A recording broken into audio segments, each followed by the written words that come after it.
Saudi अरेबियाच्या 2 दिवसांच्या दौऱ्यासाठी पंतप्रधान नरेंद्र मोदी जेद्दा इथं पोहोचले. विमानतळावर पंतप्रधानांचं 21 तोफांची सलामी देऊन स्वागत. जागतिक अनिश्चिततेच्या काळात भारत आणि सौदी अरेबियाचे संबंध स्थैर्याचा दीपस्तंभ असून उभय देशांमध्ये सहकार्याच्या अपार संधी असल्याचं पंतप्रधानांचं निवेदन. अमेरिका भारताकडे भागीदार म्हणून सन्मानाच्या दृष्टिकोनातून बघतो. दोन्ही देशांकडे परस्परांना देण्यासारखं बरंच काही असल्याचं अमेरिकेचे उपाध्यक्ष JD व्हान्स यांचं प्रतिपादन.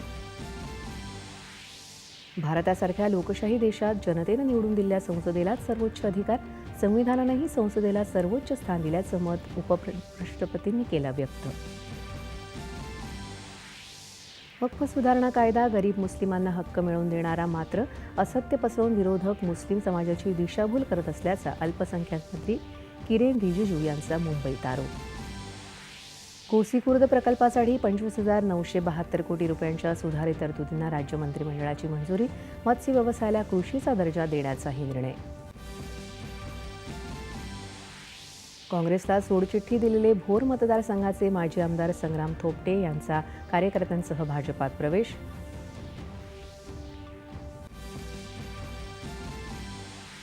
आपली वसुंधरा आपली ऊर्जा या संकल्पनेतून आज साजरा होत आहे जागतिक वसुंधरा दिन.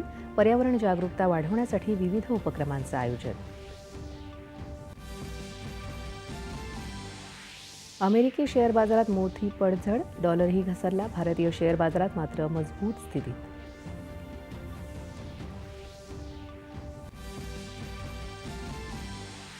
ISSF नेमबाजी विश्वचषक स्पर्धेत महिलांच्या 25 मीटर पिस्तूल प्रकारात भारताच्या सिमरनप्रीत कौरची रौप्य पदकाची कमाई.